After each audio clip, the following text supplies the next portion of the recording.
Big boss season 18 और media episode. अब big boss के घर में मीडिया एंटर कर चुकी है और मीडिया ने हर किसी से तीखे सवाल किए और इतने तीखे सवाल किए कि किसी को लगी मिर्ची तो किसी को अपनी पुरानी गलतियां याद आई। तो चलिए देखते हैं कि क्या हुआ घर के अंदर इस मीडिया वाले एपिसोड में। तो जब सारे कंटेस्टेंट मीडिया के सामने आते हैं तो सबसे पहला क्वेश्चन मीडिया करती है विवेन डिसाइनर से। तो विवेन से पूछा जाता है कि आपको कलर्स का लाडला कहा जाता है और जब ये गेम स्टार्ट हुआ था यानी कि बिग बॉस 18 स्टार्ट हुआ था उस समय बिग बॉस ने आपके ऊपर सबसे ज्यादा फेथ दिखाया, लेकिन उसके बाद घर के अंदर आप बिल्कुल ढीले पड़ गए और बिग बॉस ने डंके की चोट पे ये कहा कि आप इस समय इस बिग बॉस 18 के सबसे बड़े सदस्य हैं, सबसे बड़े कंटेस्टेंट हैं। लेकिन उसके बावजूद भी जिस तरीके से बाहर हम लोग बाग देख रहे हैं यानी कि मीडिया बाहर देखती है, बाकी के लोग बाग देख रहे हैं, आपका गेम बिल्कुल फीका है, बिल्कुल ही बेकार गेम है जो कि देखने में, सोचने में या समझने में नहीं आ रहा है। कि जब चुम के साथ टास्क हुआ था तो उस टास्क को देख के ऐसा लग रहा था कि आपकी जो गाड़ी है वो थोड़ी ट्रैक पे आई है, लेकिन उसके बाद आपने अपनी दरिया दिली दिखाई और टिकट टू फिनाले उनको दे दिया आपने। जिस तरीके का विवियन मीडिया देखती है, बाहर की पब्लिक देखती है,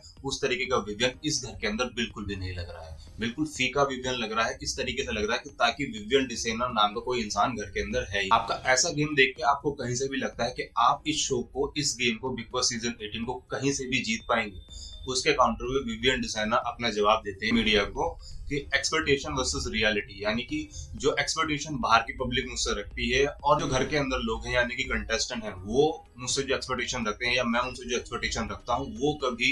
एक दूसरे पे खरा नहीं उतरता, यानी कि मिसमैच होता रहता है। और बात करें चुम वाले टास्क की तो उसके अंदर ऐसी सिचुएशन क्रिएट हो गई थी कि जहाँ पे चुम को बहुत ज्यादा चोट लग गई थी या वो हर्ट हो गई थी, तो वो एक गिल्ट मुझे खाया जा रहा था, तो इस वजह से वो टिकट मैंने चुम को दे दिया। यहाँ पे मीडिया का सबसे आसान सवाल था विवेन डिसाइनर से कि जो आपके फैंस हैं, बाहर की पब्लिक जो विवेन डिसाइनर को जानती है कि जो इतने अच्छे तरीके से गेम खेलते हैं, इतने अच्छे तरीके से अपनी चीजें रखते हैं, हर चीज में इन्वॉल्व होते हैं, वो विवेन डिसाइनर घर के अंदर कभी दिखाई नहीं दिया शुरू से लेके अभी तक। एक मौका मिला था चुन के साथ, उसमें भी विवेन डिसाइनर उस तरीके से परफॉर्म नहीं कर पाए, उस तरीके से वो चीजें हासिल नहीं कर पाए, उस तरीके से आगे बढ़ के खेल नहीं पाए। यहाँ पे विवेन डिसाइनर ने अपनी बातें ऐसे घुमा के प्रेजेंट करी है, वहां पे मीडिया के बंदे भी ये सोचने लगे कि जो चीज हम पूछ रहे हैं क्या उसका जवाब ये सही से दे भी पाएगा या नहीं दे पाएगा, क्योंकि उनको जवाब मिला ही नहीं उस तरीके से जिस तरीके से विवेन डिसाइनर अपने बार बार इतना जवाब दे रहे थे उनको। तो कोई फायदा नहीं है, मीडिया के इंसान आके आप लोगों से पूछ रहे हैं, उसके बाद आप उसको सही से जवाब नहीं दे सकते। आप वहां पे बोल रहे हैं कि मैं गिल्ट में चला गया था या मेरे फैंस मुझसे बाहर के एक्सपेक्टेशन लगाते हैं, घर के लोगों से मैं क्या एक्सपेक्टेशन लगाता हूँ। आप घर के अंदर हैं, आप घर के लोगों से एक्सपेक्टेशन लगाए ना लगाए, लेकिन बाहर जो आपकी फैन फॉलोइंग है, बाहर जो आपके फैंस हैं, वो तो आपसे एक्सपेक्ट रखेंगे ना कि आप जिस तरीके के इंसान है उस तरीके से होके खेलें, आप उस तरीके से नेचुरल इंसान बन के खेलें, ना कि बिल्कुल गायब हो जाएं, घर के अंदर दिखाई ना दें, फिर अचानक से आपको हाइप क्रिएट करी जाए, फिर अचानक से आप किसी गेम के अंदर आए वहाँ खेलें और उसमें भी आप बिल्कुल खुश रहें। तो ये पूछने का उनका तरीका था कि हाँ आप कर क्या रहे हैं घर के अंदर, फैंस को आपने इतना डिमोटिवेट कर दिया, इतना परेशान कर दिया, इतने नाराज है, लेकिन उनको लगता है कि उनके जो फैंस हैं वो उनकी हर चीज में वाहवाही ही करेंगे, क्योंकि चाहे वो कुछ करें या ना करें। आप घर के अंदर कुछ नहीं कर रहे हैं वो आपको बताने की कोशिश की जा रही है, लेकिन आप उसका जवाब ही नहीं दे पा रहे मीडिया को। और वहां पे विवेन डिसाइनर ये बोलते हैं कि जो मेरे फैंस हैं, जो मुझसे इतने सालों से जुड़े हुए हैं, वो इतना तो भरोसा मेरे पर रखते हैं, वो समझ जाएंगे कि जो भी मैं घर के अंदर कर रहा हूँ वो बिल्कुल ठीक कर रहा हूँ और उनको भी वो बिल्कुल सही लगेगा। जब आप कुछ कर ही नहीं रहे हैं तो सही कहाँ से लगेगा, पहले कुछ करिए तो सही। मीडिया आपसे यही बोल रही है कि आप घर के अंदर कुछ कर ही नहीं रहे, आप कुछ करिए तभी तो कुछ सही लगेगा, लेकिन आप बोलते हैं कि आपके फैंस समझ जाएंगे। फैंस तो समझ ही जाएंगे, आप कुछ करेंगे या नहीं करेंगे फैंस को तो वही समझना पड़ेगा ना कि भाई इंसान कुछ कर नहीं रहा है, लेकिन हाँ हमारा फेवरेट है, हम तो उसको वोट देंगे। लेकिन कुछ ऐसा तो कीजिए ताकि फैंस बाहर निकल के ये बोले कि भाई ये विवेन डिसाइनर है जिसको हम देखना चाहते थे, लेकिन वो तो बिल्कुल फुस पड़ा हुआ है। और आप आंसर ना तो घर में दे पाते हैं, जब मीडिया आपसे पूछ रही है तो मीडिया को भी आंसर नहीं दे पा रहे हैं उस तरीके से। फिर दूसरा सवाल पूछा जाता है चुमगरांग से। चुमगरांग से पूछा जाता है कि चुम, हमें आपको देख के ऐसा लग रहा है कि अगर करण वीर सिंह आपके साथ नहीं होते तो शायद आप इस पोजीशन पे, इस फाइनलिस्ट की कुर्सी पे नहीं पहुंच पाती। तो चुम बहुत अच्छा जवाब देती है वहां पे मीडिया को। वो कहती है कि घर के अंदर जब मैं एंटर हुई थी तो मैं किसी को नहीं जानती थी, सब हमारे लिए अलग अलग इंसान थे, अनलोन इंसान थे जिसको हम जानते नहीं, लेकिन धीरे धीरे घर वालों के साथ रह के, चाहे फिर जिनसे बात होती हो या नहीं होती हो, एक अच्छा बॉन्ड बना, एक अच्छा बॉन्ड क्रिएट हो गया, एक दूसरे को जानने लगे। कुछ लोग बहुत ज्यादा करीब हो गए, कुछ लोग थोड़े से दूर हो गए जिनसे कम बात होती है, लेकिन से हम बैठ के बात करते रहते हैं किसी ना किसी चीज को लेकर, चाहे वो लड़ाई हो या कोई झगड़ा हो, नॉर्मल बात करनी हो। लेकिन बात करें चुम की और करण की, लेकिन अगर इस चीज के बारे में बोलना है कि मैं करण के सहारे यहाँ तक आई हूँ या करण मेरे को यहाँ तक लेकर आया है, घर के अंदर हर एक इंसान को आगे बढ़ने के लिए किसी ना किसी के साथ की तो जरूरत है। कोई भी इंसान सोलो अगर खेलेगा, लेकिन उसके बावजूद भी उसको कुछ इंसानों की जरूरत तो होगी आगे बढ़ने के लिए। वो चाहे गेम के अंदर खेलना हो, कोई टास्क के अंदर खेलना हो, या नॉमिनेशन से बचना हो, या फिर नॉमिनेशन से सेव होना हो, या फिर कोई ऐसा टास्क दे दिया हो जिसमें ग्रुप के साथ खेलना हो, तो उसके लिए तो इंसान के साथ बॉन्डिंग होनी चाहिए। यानी कहीं ना कहीं तो एक ऐसा ग्रुप होना चाहिए, एक ऐसा इंसान या दो ऐसे इंसान होने जो धीरे धीरे साथ चले, उसको साथ लेके चले। तो आप चाहे इस चीज को मान लीजिए कि मैं करण के साथ होके, आप इस चीज को मान लीजिए कि करण मेरे को यहाँ तक लेके आए हैं, या फिर आप इस चीज को भी कह सकते हैं कि मैं करण को भी उतना ही सपोर्ट करती हुई आई हूँ जितना करण ने मुझे किया है, शिल्पा जी ने मुझे किया है, मैंने शिल्पा जी को किया है। तो ये इक्वलिटी, अगर मैं यहाँ पे आई हूँ तो मैं अपने बलबूते तक आई हूँ, लेकिन हाँ इसमें कोई भी दो राय नहीं है कि एक इंसान को किसी भी चीज में आगे बढ़ने के लिए किसी ना किसी की सपोर्ट जरूर चाहिए होती है। कोई ना कोई फ्रेंडशिप या कोई ना कोई रिश्ता ऐसा जरूर बनाना पड़ता है ताकि गेम में वो सर्वाइव कर पाए और वो आगे बढ़ पाए। और ये वाला सवाल जब पूछा गया था चुम से, तो ये जो रिप्लाई चुम ने दिया था बहुत बेहतरीन दिया था। और इस रिप्लाई में मैं भी बोलना चाहूंगा कि यस, आप दुनिया के किसी भी मुकाम पे हो, आप दुनिया में किसी भी गेम को खेल रहे हो या कोई भी पोजीशन आपने हासिल कर ली हो, आपके पीछे एक हाथ जरूर होता है, फिर वो चाहे लड़की का हो, लड़के का हो, या आपकी माँ का हो, या आपकी बहन का हो, या आपके भाई का हो। आपको बढ़ने के लिए किसी ना किसी के साथ की जरूरत होती है, किसी ना किसी का साथ आपको चाहिए होता है ताकि आप उसको अच्छे से अचीव कर पाए, उसको अच्छे से समझ पाए। अगर आप कहीं गिरे तो आपको वो इंसान संभाल ले, आपको वो चीज समझाए, वो बताए। तो वो आंसर मेरे को बहुत बढ़िया लगा जो चुम ने काउंटर किया। तो वहां पे वापस चुम से पूछा जाता है कि अगर जिस तरीके से हम बात करें आपकी पूरी जर्नी की और बात करें विवन डसाना की या फिर अविनाश की, तो अविनाश ने चाहे कोई भी रीजन हो लेकिन अपने दोस्त को, अपने भाई को नॉमिनेट किया, उसको घर से निकालने के लिए एक बार नॉमिनेट किया।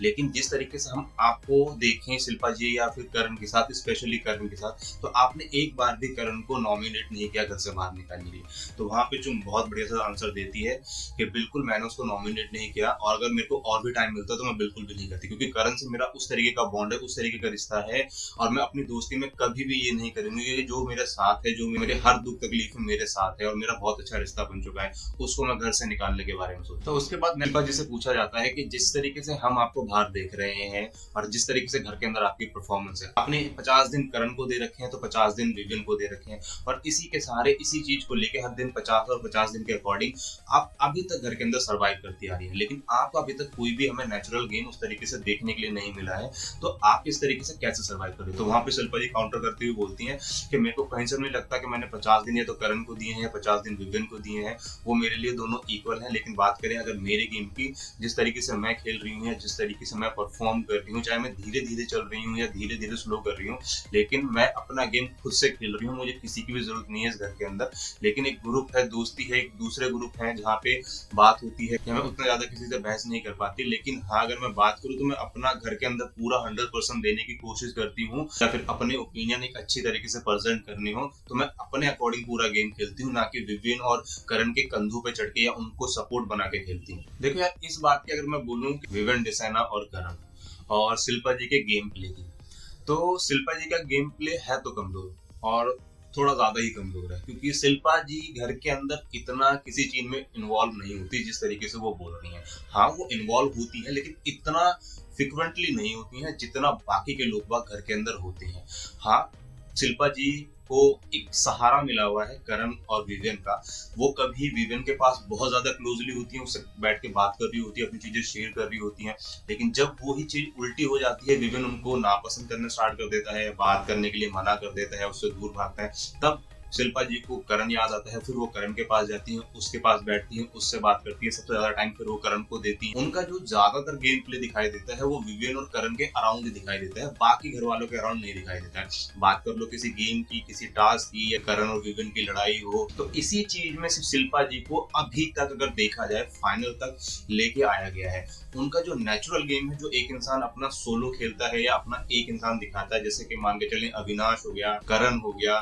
चुम हो गई, श्रुतिका थी वो हो गया, या फिर दिग्विजय जो था वो चला गया, वो हो गया। तो जिस तरीके के गेम ये दिखाते हैं, या फिर बात करें रजत की, रजत दलाल की, वो भी इस समय बहुत बढ़िया ही प्रेजेंट कर रहे हैं अपने आप को, चाहे वो किसी भी तरीके से बात करते हो, कुछ भी करते हो, बहुत अच्छे तरीके से प्रेजेंट कर रहे हैं। तो इस तरीके से जिस तरीके से ये लोग बाग गेम कर रहे हैं, जिस तरीके से ये लोग बाग गेम के अंदर बढ़ रहे हैं, अपनी चीजें कर रहे हैं, उस तरीके से तो शिल्पा जी कहीं से भी दिखाई नहीं देती कि हाँ वो गेम के अंदर या घर के अंदर अपने कोई पॉइंट ऑफ व्यू या अपना कोई स्ट्रेटेजी इस्तेमाल कर रही है, बिल्कुल भी नहीं। इस बात में कोई भी दो राय नहीं है कि जो भी मीडिया ने सवाल पूछा शिल्पा जी से कि हाँ वो उन दोनों का सहारा लेके बढ़ी है, तो डेफिनेटली वो उनका सहारा लेके ही यहाँ तक पहुंची। उसके बाद अगेन विवेन डिसेना से क्वेश्चन पूछा जाता है और वहां पे कहा जाता है कि हमने घर में अभी तक ये सुना है या बाहर हम जो देख रहे हैं ये सुना है कि जो रजत दलाल है वो घर के अंदर पलटू है। जिस तरीके से हम देख रहे हो, जिस तरीके से हमें लग रहा है कि घर के अंदर जो कोई पलटू है वो आप है। जिस तरीके से चुम के साथ आपका टास्क हुआ, जिस तरीके से चुम के साथ आपकी परफॉर्मेंस थी उस टास्क के अंदर, उसके बाद चुम को चोट लगी या वो गिर गई जिस भी तरीके से, उसके बाद आपने टिकट टू फिनाले की जो टिकट था वो गवा दिया और वो चुम को दे दिया।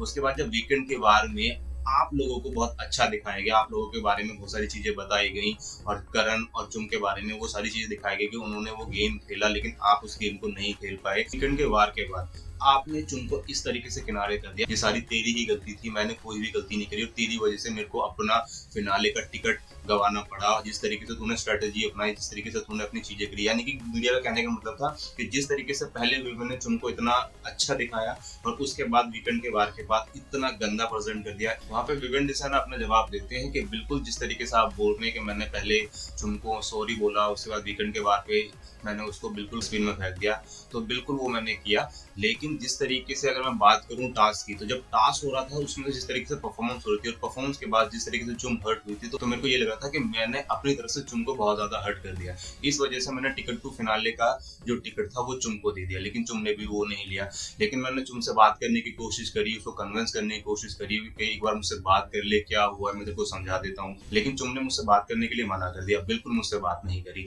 लेकिन उसी के बीच में मेरी पूरी टीम समझाती रही कि भाई आप उससे बात मत कीजिए, आपकी कोई गलती नहीं है, आपने ऐसा कुछ भी गलत नहीं किया। जिस तरीके से आप ये कदम उठा रहे हैं, उसको टिकट टू फिनाले दे रहे हैं, लेकिन मैं उससे बात करने की कोशिश करता रहा, बार बार उसको समझाने की कोशिश करता रहा। लेकिन जब मैंने वो टिकट टू फिनाले उसको दे दिया, उसके बाद उसने मुझसे बात करने की कोशिश करी। उसके बाद जब वीकेंड का वार हुआ और जब वीकेंड के वार पे वो सारी चीजें प्रेजेंट की गई, वो सारी चीजें दिखाई गई, तब मेरे को देख के रियलाइज हुआ, तब देख के मेरे को ये समझ में आया कि मेरी टीम के मेंबर जो मेरे को बोल रहे थे कि चुम जो भी कुछ कर रही है वो उसका गेम का पार्ट है और आपने जो भी कुछ किया वो आपका गेम का पार्ट था, आपने कुछ भी गलती नहीं कही है, आपको सॉरी नहीं बोलना चाहिए था। तो अगर मैं अपनी टीम की बात सुन लेता, अगर मैं ईशा और अविनाश की बात उस समय सुन लेता, तो शायद ये जितना भी कुछ हुआ है, मैं टिकट पे फिनाले गवा दिया, ये मेरे को गवाना नहीं पड़ता। यहाँ पे मैं यही चीज बोलूंगा कि बिल्कुल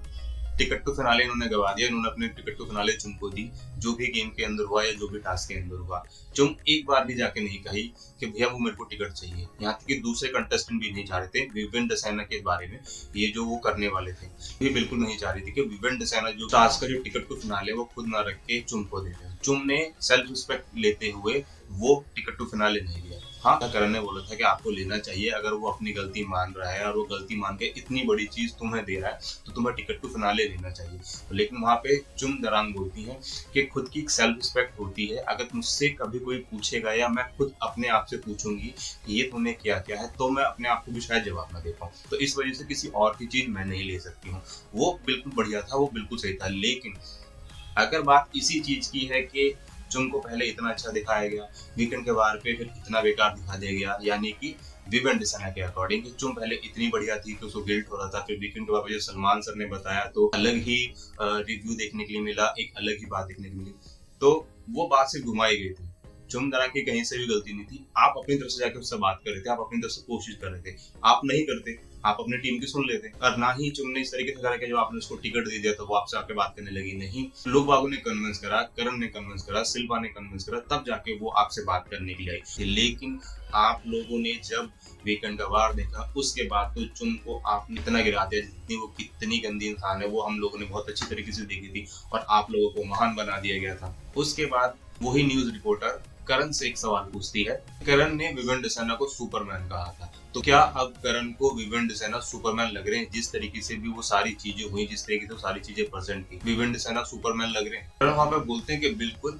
विवेन डिसाना एक जेंटलमैन इंसान है, लेकिन इस घर में अभी हम रह रहे हैं, यहाँ पे कभी ना कभी ऐसी सिचुएशन क्रिएट हो जाती है आए दिन चलते हुए कि आपको कुछ ना कुछ ऐसा करना पड़ता है या कुछ ना कुछ आपके साथ ऐसा हो जाता है। लेकिन जो भी सारी चीजें गेम के अंदर हुई विवियन और चुम के बीच में, उसके बाद जब विवियन आके कहते हैं बात करने के लिए, तो मुझे ये लगा कि हाँ, ये आप दोनों के बीच की बात है और आप दोनों को बैठ के ये बात सुलटानी चाहिए। उसको इतनी गिल्ट महसूस हो रही है तो चुम को भी उससे वो बात करनी चाहिए। अगर बात करें सिर्फ इस चीज की कि विवियन डिसाना सुपरमैन है या नहीं, या एक बहुत अच्छे इंसान है या नहीं, तो हाँ, करण ने बोला कि अपने पॉइंट ऑफ व्यू से वो बहुत अच्छे इंसान है। जिस तरीके से मैंने उसको देखा है, जिस तरीके से मैं उसके साथ रहा हूँ। अगेन विवियन डिसाना से क्वेश्चन पूछता है कि जिस तरीके से अभी आपकी कन्वर्सेशन हुई, जिस तरीके से अभी आपने बताया कि चुम और आपके बीच में जो बैटल हुआ था, और जिस तरीके से हमने बाहर देखा कि आपने अपना जो जीता हुआ बैटल वो चुम दरान को दे दिया, तो क्या आप इस तरीके से किसी और को भी अपनी ट्रॉफी या फिर फाइनल का टिकट दे देते? तो वहाँ पे विवेन डिसाना बोलते हैं कि जिस तरीके से मेरे को प्रेजेंट किया गया था, जिस तरीके से मेरे को दिखाया गया था कि मैं कितना गंदा खेल रहा हूँ, मैं कितना बेकार खेल रहा हूँ,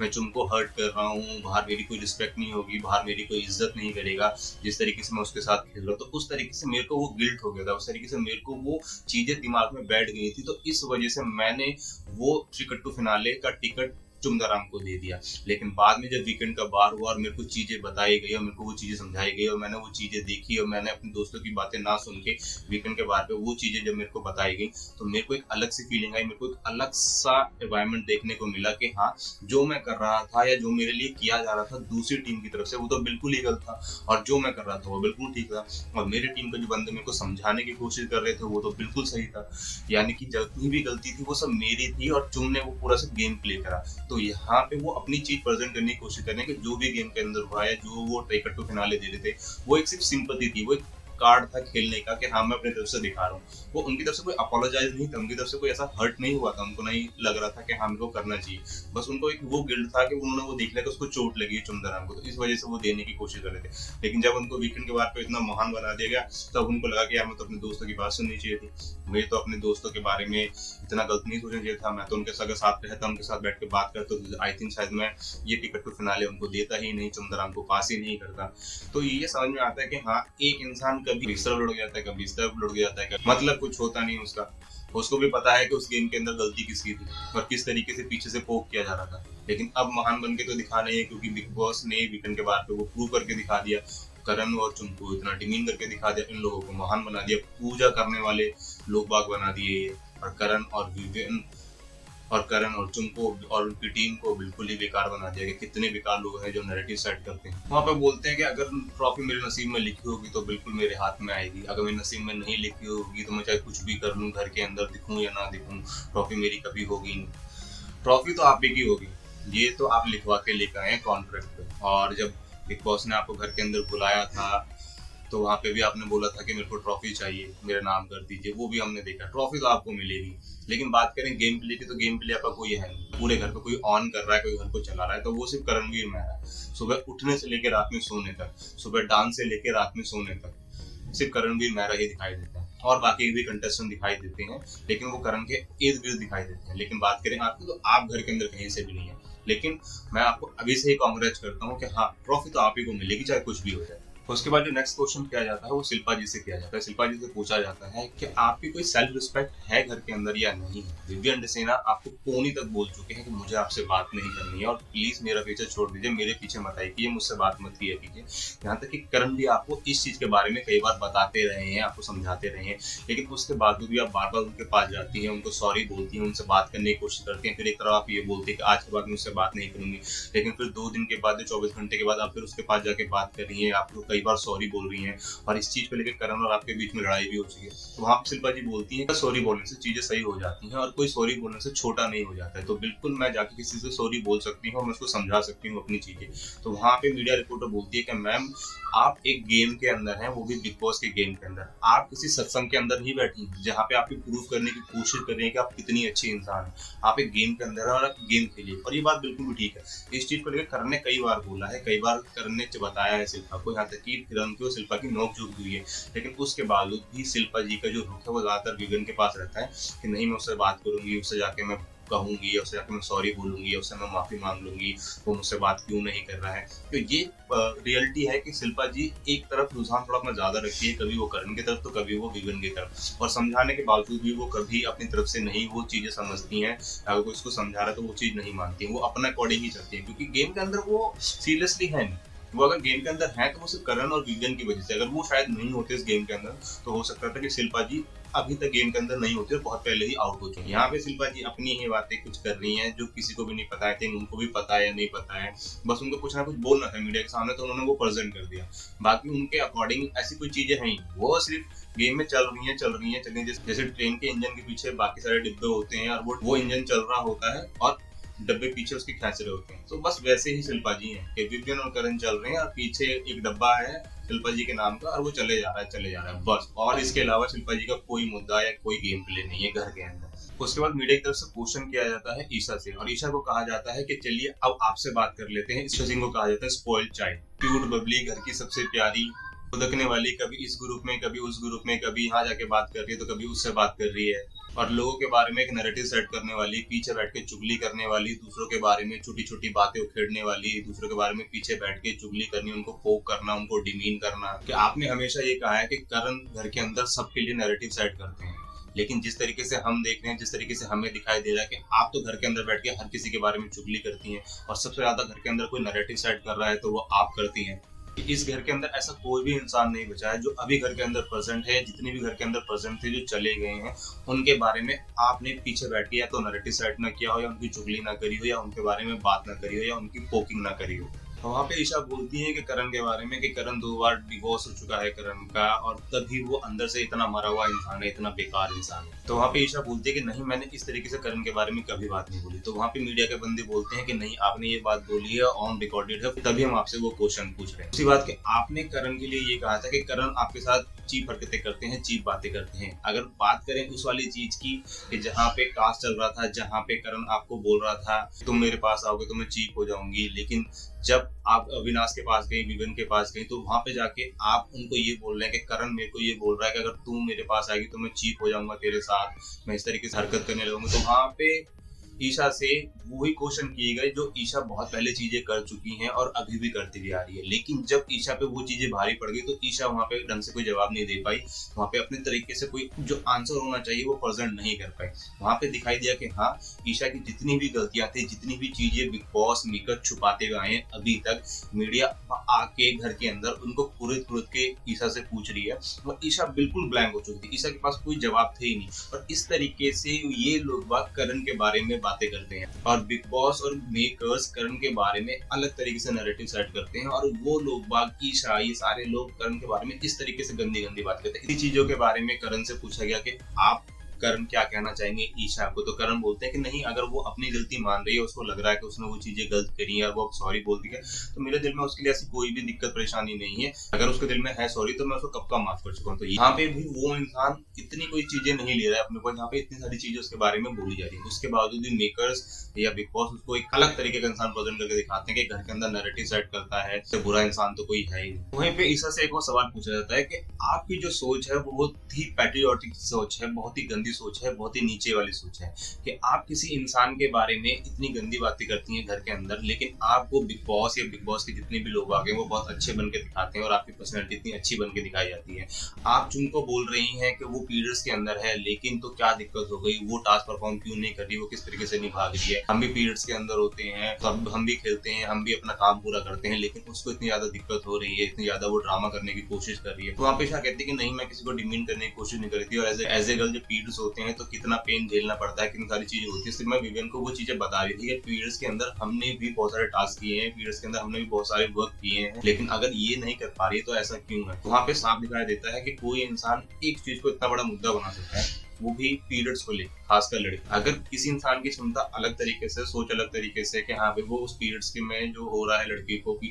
कि पीरियड्स अगर लड़की को हो रहे हैं तब भी वो काम कर रही है, उसको काम करना पड़ेगा। लेकिन अगर किसी सिचुएशन में ऐसे हैं कि बहुत ज्यादा जब पीरियड्स होते हैं किसी लड़की को तो बहुत ज्यादा क्रेविंग होती है, बहुत ज्यादा हैवी दर्द होता है पेट के अंदर, तो वो नहीं कर पाती है परफॉर्म, या नहीं टास्क कर पाती है, वो घर के अंदर भी काम नहीं करती है, वो सोती रहती है, फिर लोग बागों से बात नहीं करते क्योंकि वो दर्द इतना होता है। और ईशा खुद एक लड़की है, उसको वो चीज समझनी चाहिए थी, और वो चीज समझने के बाद भी जब उसको पता है कि वो चीज समझने के बावजूद भी वो चुम को इस तरीके से बोल रही। अगर मैं बोलूं तो यस, जिस तरीके से मीडिया ने ईशा से सवाल पूछे और उसको वो ही चीजें बताई जो वो घर के अंदर बोल चुकी है, लेकिन बिग बॉस के घर में किसी ने भी वो आवाज नहीं उठाई या बिग बॉस ने खुद ने आवाज नहीं उठाई। वो चीज मीडिया ने आके पूछी जहाँ पे कोई जवाब नहीं था, कोई वो ढंग से अपनी चीजें प्रेजेंट नहीं कर पा रही थी। तो ये चीज दिखाई देती है कि हाँ, एक लड़की घर के अंदर है, अपने आप को आगे रखने के लिए किसी भी इंसान को या किसी भी इंसान को जो भी चीज हो रही है, जो तकलीफ से गुजर रहा है, उसको वो ना देख के वो आगे जा सकती है, आगे बढ़ सकती है, उसको जितना चाहे उतना डिमीन कर सकती है। चाहे करण हो, फिर वो चाहे चुम हो या घर के बाकी के सदस्य,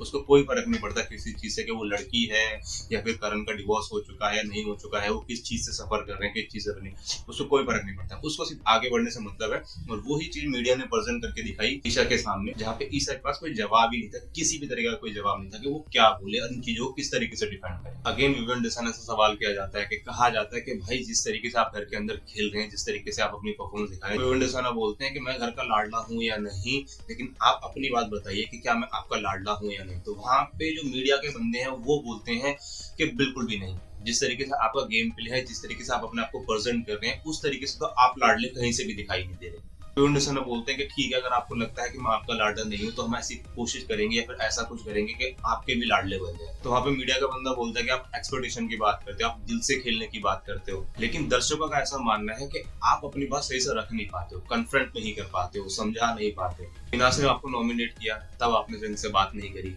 उससे एक भी क्वेश्चन नहीं पूछा। टाइम बोर्ड वाला टास्क हुआ जिसमें ईशा फोटो लेके आई थी, तब भी आपने कुछ नहीं बोला। काम्या पंजाबी आई थी, वो आपको समझा के गई कि ईशा और अविनाश आपके अच्छे दोस्त नहीं है, तब भी आप वो चीज समझ नहीं पाए। तब भी आप उन्हीं के साथ थे, उन्हीं से बात कर रहे थे, उन्हीं के साथ उठ रहे थे, बैठ रहे थे, उन्हीं को ही समझा रहे थे। बाकी जितने भी लोग बाग आके आपको समझा के गए हैं, आप उसके बारे में कोई चीज सोच ही नहीं पा रहे थे। आप अविनाश से वो चीज पूछ नहीं पा रहे। एक दो बार आपने पूछने की कोशिश करी, लेकिन बड़ा भाई छोटा भाई मान के वो आपने चीजें टाल दी, क्योंकि आपको उनके साथ बैठना है, उन्हीं के साथ रहना है। डिसना बोलते हैं कि पहले तो ये कम्प्लीटली मेरी पर्सनल चॉइस है कि मेरे को कहाँ पे बोलना चाहिए, कहाँ पे नहीं बोलना चाहिए, या मेरे को किसके बारे में बोलना चाहिए, किसके बारे में नहीं बोलना चाहिए, या किस चीज को लेके बोलना चाहिए, किस चीज को लेके नहीं बोलना चाहिए। और ऑब्वियसली मैंने इस चीज के बारे में अविनाश से बात करी थी कि तुमने इस तरीके से क्यों किया, लेकिन उसने वो मेरे को चीजें बहुत अच्छी तरीके से समझा दी और मैं भी वो चीजें समझ गया। और बाकी के लोग हमारे गेम के अंदर फूट डालने की कोशिश कर रहे थे। और मैं वैसे भी इन चीजों से काफी दूर रहता हूँ, मैं इन चीजों में पढ़ता नहीं हूँ जहाँ पे इस तरीके की चीजें आ जाती है कि कोई किसी के बारे में कुछ बोल रहा है, कोई किसी के बारे में नैरेटिव सेट कर रहा है, कोई किसी के बारे में वो कर रहा है। तो मैं इन चीजों से दूर रहने की कोशिश करता हूँ, इन चीजों से बचने की कोशिश करता हूँ, क्योंकि मैं उस तरीके का इंसान हूँ नहीं। मैं इससे बहुत अच्छा इंसान हूँ, इससे बहुत अलग इंसान। करण से क्वेश्चन किया जाता है मीडिया की तरफ से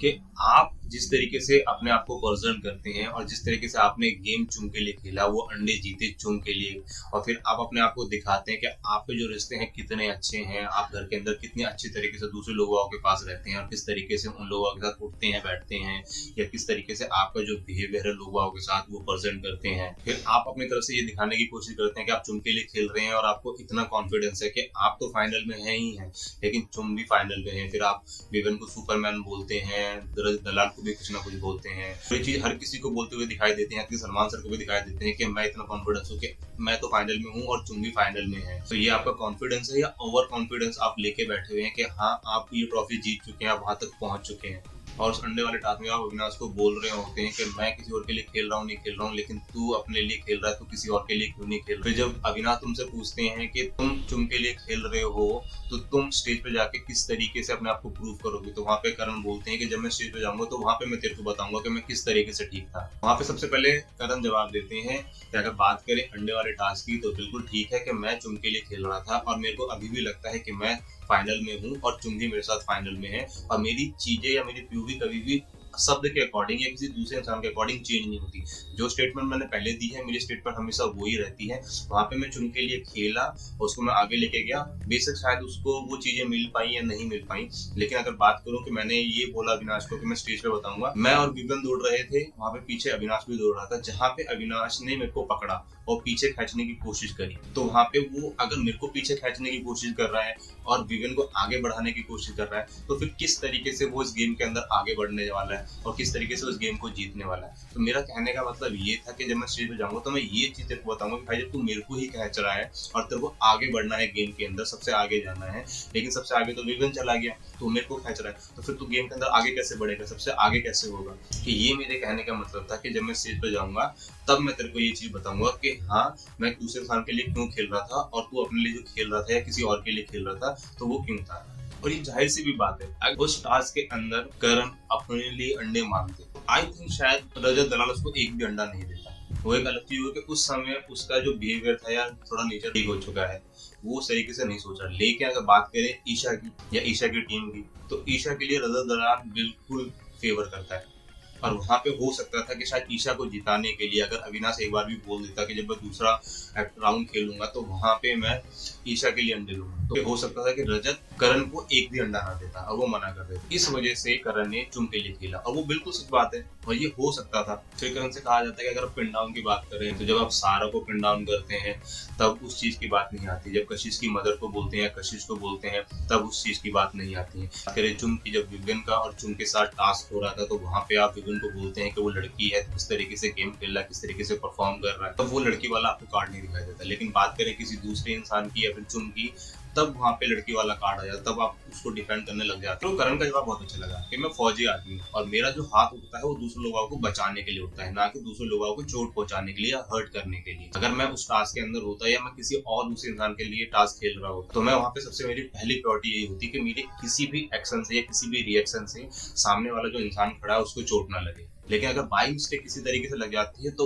उसमें कहना बहुत ज्यादा मुश्किल है। लेकिन मेरी पीओवी हमेशा यही होती है कि अगर मैं दूसरे इंसान के साथ खेल रहा हूँ तो मैं अपना पूरा 100% दूंगा कि मैं वो गेम जीतूं या वो दूसरा वाला इंसान जीते, लेकिन गेम जीतने के लिए या आगे बढ़ने के लिए मैं कोई ऐसी हरकतें ना कर दूं या मैं कोई ऐसी चीज ना कर दूं जिससे दूसरे इंसान को चोट लग जाए, फिर वो लड़की हो या लड़का। बात रही उस चीज की कि सारा को पिन डाउन किया था या फिर मैं कशिश की मम्मी के लिए बोल रहा हूँ या कशिश के लिए बोल रहा हूँ, तो सारा को जब भी मैंने पिन डाउन किया था वो बचाने के लिए गया था और मैं उसको जबरदस्ती नहीं गिराया, वो गिर गई। वो दूसरे लोगों को लगा कि मैंने उसको पिन डाउन किया, मेरा कोई ऐसा इंटेंशन नहीं था। अगर मेरे को उसको पिन डाउन करना होता तो घर के अंदर ऐसी बहुत सारी बातें हुई है, मैं तब उसको पिन डाउन कर देता, तब उसको कर सकता था। लेकिन मेरे को वही एक सिचुएशन क्यों मिली जहाँ पे मैं उसको पिन डाउन करूंगा, तो वहाँ पे मेरा ऐसा कोई भी नहीं था। मैं दूसरों की इज्जत करता हूँ, मुझे बहुत अच्छे से पता है कि मेरे को अपने आप को किस तरीके से प्रेजेंट करना है, दूसरे इंसान की रिस्पेक्ट किस तरीके से करनी है, उसको किस तरीके से रखना है। तो मेरा इस तरीके से किसी के साथ भी कोई इंटेंशन नहीं था। अगर आपको बाहर ऐसा लग रहा है या दिखाई दे रहा है तो उसके लिए मैं बहुत ज्यादा दिल से सॉरी बोलता हूँ आप लोगों से, अगर इस तरीके से प्रेजेंट हो रहा है। लेकिन जिस तरीके से मुझे पता है कि मैं किस तरीके से परफॉर्म कर रहा हूँ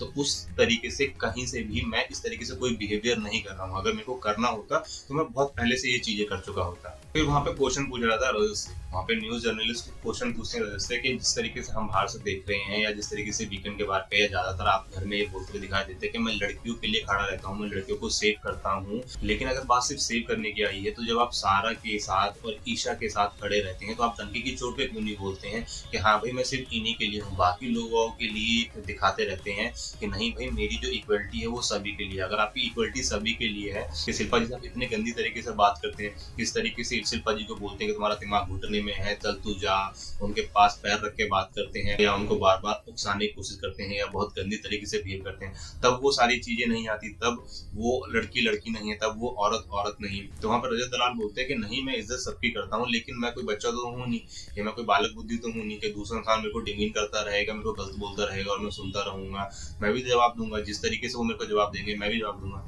यहाँ पे मैं एक चीज बोलूंगा कि ये बात तो बिल्कुल ठीक है कि रजत दलाल लड़की के लिए खड़े होते हैं, लेकिन जिस तरीके से न्यूज रिपोर्टर ने बोला कि वो सिर्फ ईशा के लिए और सारा के लिए खड़े होते हैं, बाकी किसी लड़की के लिए खड़े नहीं होते। जहां पे उनको लगता है कि इस लड़की से मेरा प्रॉफिट हो सकता है तब वो उसके पास चले जाते हैं बात करने के लिए। लेकिन वो हर इंसान से, फिर वो लड़की को लड़का उस सबसे इस तरीके से बात करो, खासकर उन लड़कियों से जिनको वो बिल्कुल भी पसंद नहीं करते। जिस तरीके से वो शिल्पा जी से बात करते हैं और शिल्पा जी सेम उनके मदर की एज की है या उनसे कुछ ही कम होंगी, लेकिन वो इस तरीके से बात करते हैं शायद वो ईशा से या सारा से कभी बात ना कर पाए या करने की कोशिश ना की हो। लेकिन वो अगर बात करें शिल्पा की तो वो शिल्पा को कभी कुछ समझते नहीं है। तो यहाँ पे दिखाई देता है कि रजत के अंदर एरोगेंस तो है और उसको इज्जत करनी तो किसी की भी नहीं आती। फिर वो किसी भी तरीके से सिर्फ वो दिखाते हैं कि हाँ मैं इज्जत करता हूँ, इज्जत करता हूँ, लेकिन ऐसा है नहीं कि रजत के पास कहीं से भी किसी भी तरीके से किसी भी औरत के लिए उसके दिल में इज्जत हो, बिल्कुल भी नहीं। ये बात बिल्कुल सच है कि वो इंसान कभी किसी औरत की इज्जत कर ही नहीं सकता। जो इंसान बाहर रह के कभी किसी की इज्जत नहीं कर पाया, उसकी रिस्पेक्ट नहीं कर पाया, वो घर के अंदर 3 महीने में रह के कितना ही सुधर जाएगा। और वो दिखाई दे रहा है कि उसके अंदर कोई भी चेंजेस नहीं आए, वो कभी नहीं सुधर सकता। वो दिखाई देता है कि जिस तरीके से एक और था तो उससे सवाल पूछ के उसके बावजूद भी वो वहाँ पे उसको बोल रहा है कि मैं बच्चा थोड़ी ना हूँ, अगर मुझसे कोई बोलेगा तो मैं तो बोलूंगा, जवाब तो मैं दूंगा। वो समझ में आता है कि जवाब देना या फिर रिस्पेक्ट करना बहुत अंतर की बात है, और वो रजत दलाल के अंदर कहीं से भी दिखाई नहीं देता। तो वहाँ पे विवेन से भी क्वेश्चन पूछा जाता है कि जिस तरीके से अगर बात करें आपकी, करण की या अविनाश की, तो आपकी और करण की तो 12 साल पुरानी दोस्ती है, अब बाहर भी दोस्त रह चुके हैं। घर के अंदर आप कुछ समय तक बहुत अच्छे बने हुए थे, दोस्त थे, लेकिन उसके बाद जब आप अविनाश से बातचीत होने लगी, अविनाश ग्रुप हो गया, तो आप करण को बिल्कुल भी पसंद नहीं करने लगे। तो वहाँ पे विवेन बोलते हैं कि जिस तरीके से नैरेटिव सेट करता है, जिस तरीके से ये चीजें घुमाता है, मेरे पीछे पीठ पीछे कितनी बार बातें करता है, ये चीजें बोलता है, तो वहाँ पे करण बोलते हैं कि भाई तू कोई दूध पीता हुआ अच्छा नहीं है, जो तेरे को चीजें बताई जाए, तेरे को चीजें समझाई जाए या तेरे लिए चीजें करी जाए। तू एक मैच्योर इंसान है, एक अडल्ट इंसान है। और बात रही पीछे आने की, वो करने की, तो ये सिर्फ मेरी गेम प्लानिंग होती है तेरे को परेशान करने की, ऐसा कोई इंटेंशन नहीं होता। इतना तो समझदार तू भी है, बालक नहीं है तू। और जिस तरीके से तू बिहेव कर रहा है, जिस तरीके से तू दिखा रहा है, उस तरीके से तू कहीं से भी देख के नहीं लगता कि हाँ तेरे अंदर कोई मैच्योरिटी नाम की चीज भी है। उसके बाद दो लोगों से बात की जाती है, रजत से और अविनाश से। रजत के लिए वही बात की जाती है कि आप घर के अंदर इस तरीके से बोलते हैं कि मैं पाड़ दूंगा, ये कर दूंगा, वो कर दूंगा, लेकिन आपकी दाढ़ी काट दी गई, अगर आपको नहीं कटवानी तो आप कुर्सी पे मत बैठते, उड़ जाते, बाहर चले जाते। लेकिन इसमें बात की गई अविनाश से। अविनाश से जब पूछा गया